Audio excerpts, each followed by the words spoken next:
घोणिगर्गरनिस्वनाञ्चितमुखां कौटिल्यचिन्तां पराम् उग्रां कालिमकालमेघपटलच्चन्नोरुतेजस्विनीं क्रूरां दीर्घविनीलरोमपटलां श्रूयतामीश्वरीं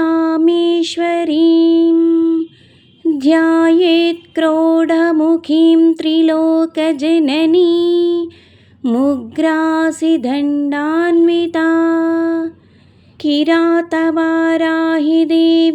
नमः। घोणिगर्गरनिस्वनाञ्चितमुखां कौटिल्यचिन्तां पराम् उग्रां कालिमकालमेघपटलच्चन्नोरुतेजस्विनीं क्रूरां दीर्घविनीलरोमपटलां श्रूयतामीश्वरीं ध्यायेत्क्रोडमुखीं त्रिलोकजननी मुग्रासिदण्डान्विता किरातवाराहिदेव्यै नमः। घोणिगर्गरनिस्वनाञ्चितमुखां कौटिल्यचिन्तां पराम् उग्रां कालिमकालमेघपटलच्चन्नोरुतेजस्विनीं क्रूरां दीर्घविनीलरोमपटलां श्रूयतामीश्वरीं ध्यायेत्क्रोडमुखीं त्रिलोकजननी मुग्रासिदण्डान्विता किरातवाराहिदेव्यै नमः। घोणिगर्गरनिस्वनाञ्चितमुखां कौटिल्यचिन्तां पराम् उग्रां कालिमकालमेघपटलच्चन्नोरुतेजस्विनीं क्रूरां दीर्घविनीलरोमपटलां श्रूयतामीश्वरीं ध्यायेत्क्रोडमुखीं त्रिलोकजननी मुग्रासिदण्डान्विता किरातवाराहिदेव्यै नमः। घोणिगर्गरनिस्वनाञ्चितमुखां कौटिल्यचिन्तां पराम् उग्रां कालिमकालमेघपटलच्चन्नोरुतेजस्विनीं क्रूरां दीर्घविनीलरोमपटलां श्रूयतामीश्वरीं ध्यायेत्क्रोडमुखीं त्रिलोकजननी मुग्रासिदण्डान्विता किरातवाराहिदेव्यै नमः।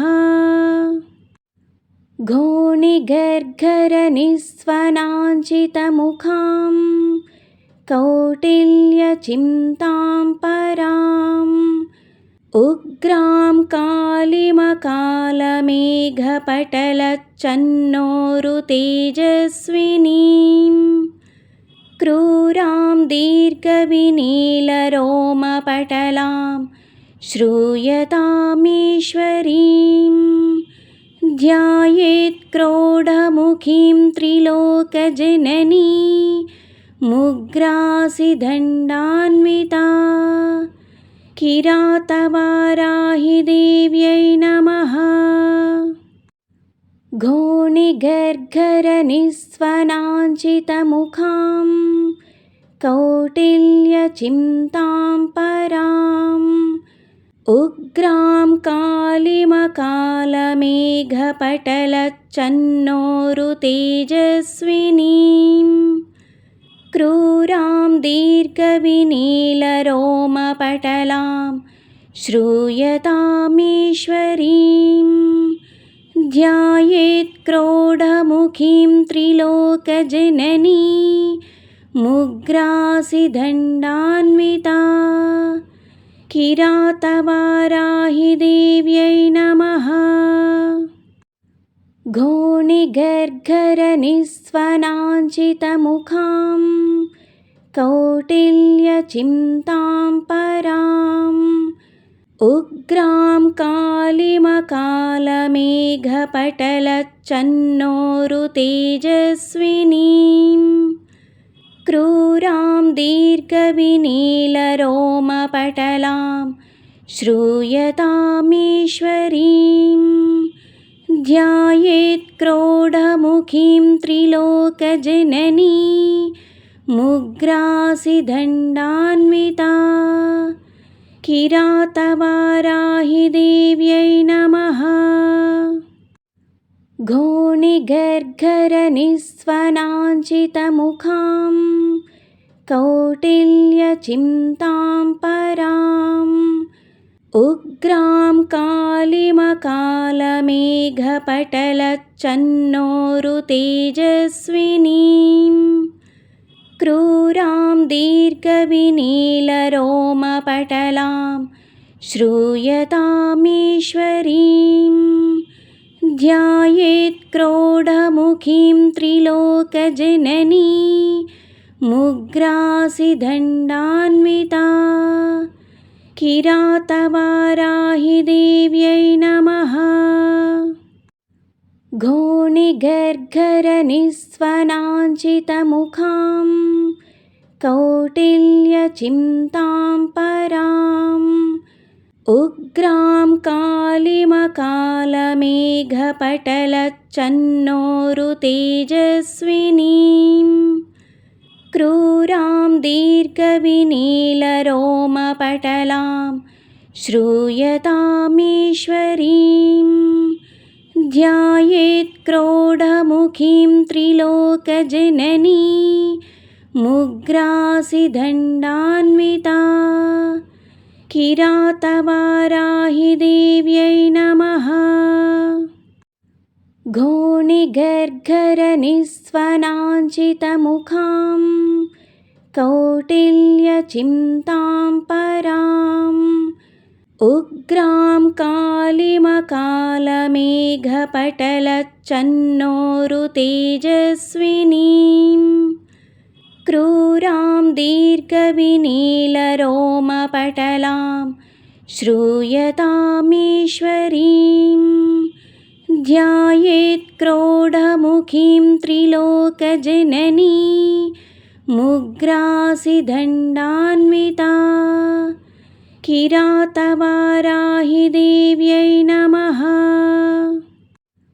घोणिगर्गरनिस्वनाञ्चितमुखां कौटिल्यचिन्तां पराम् उग्रां कालिमकालमेघपटलच्चन्नोरुतेजस्विनीं क्रूरां दीर्घविनीलरोमपटलां श्रूयतामीश्वरीं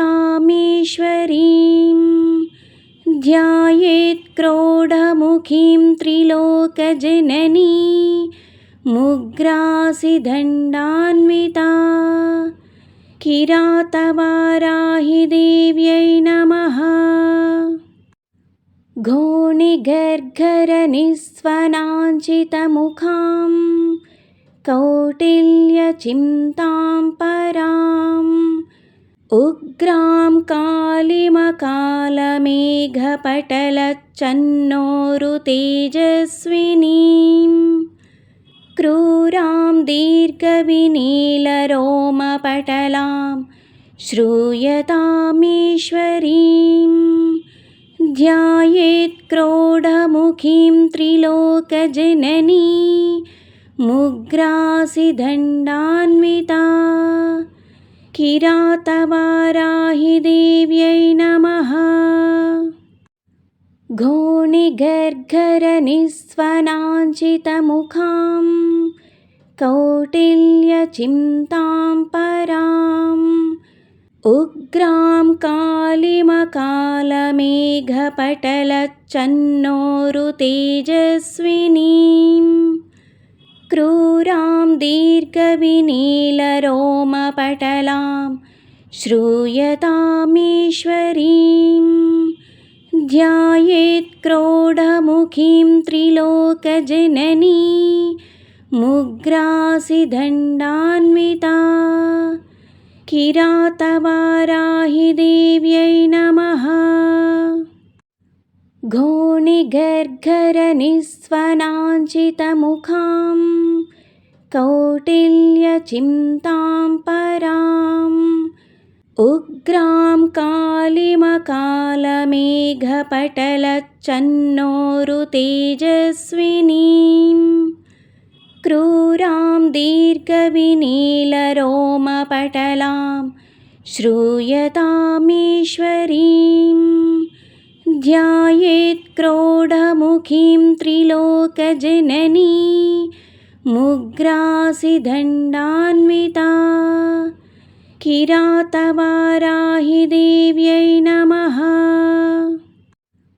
घोणिगर्गरनिस्वनाञ्चितमुखां कौटिल्यचिन्तां पराम् उग्रां कालिमकालमेघपटलच्चन्नोरुतेजस्विनीं क्रूरां दीर्घविनीलरोमपटलां श्रूयतामीश्वरीं ध्यायेत्क्रोडमुखीं त्रिलोकजननी मुग्रासिदण्डान्विता किरातवाराहिदेव्यै नमः। घोणिगर्गरनिस्वनाञ्चितमुखां कौटिल्यचिन्तां पराम् उग्रां कालिमकालमेघपटलच्चन्नोरुतेजस्विनीं क्रूरां दीर्घविनीलरोमपटलां श्रूयतामीश्वरीं ध्यायेत्क्रोडमुखीं त्रिलोकजननी मुग्रासिदण्डान्विता किरातवाराहिदेव्यै नमः। घोणिगर्गरनिस्वनाञ्चितमुखां कौटिल्यचिन्तां पराम् उग्रां कालिमकालमेघपटलच्चन्नोरुतेजस्विनीं क्रूरां दीर्घविनीलरोमपटलां श्रूयतामीश्वरीं ध्यायेत्क्रोडमुखीं त्रिलोकजननी मुग्रासिदण्डान्विता किरातवाराहिदेव्यै नमः।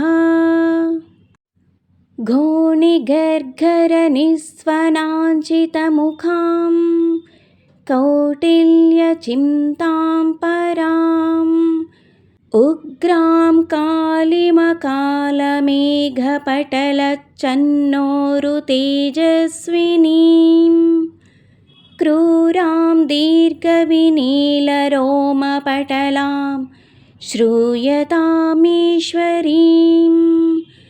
ध्यायेत्क्रोडमुखीं त्रिलोकजननी मुग्रासिदण्डान्विता किरातवाराहिदेव्यै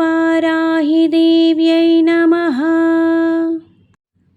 घोणिगर्गरनिस्वनाञ्चितमुखां कौटिल्यचिन्तां पराम् उग्रां कालिमकालमेघपटलच्चन्नोरुतेजस्विनीं क्रूरां दीर्घविनीलरोमपटलां श्रूयतामीश्वरीं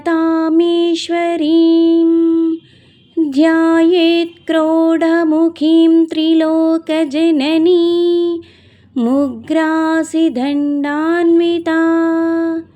किरातवाराहिदेव्यै नमः। घोणिगर्गरनिस्वनाञ्चितमुखां कौटिल्यचिन्तां पराम् उग्रां कालिमकालमेघपटलच्चन्नोरुतेजस्विनीं क्रूरां दीर्घविनीलरोमपटलां श्रूयतामीश्वरीं ध्यायेत्क्रोडमुखीं त्रिलोकजननी मुग्रासिदण्डान्विता किरातवाराहिदेव्यै नमः।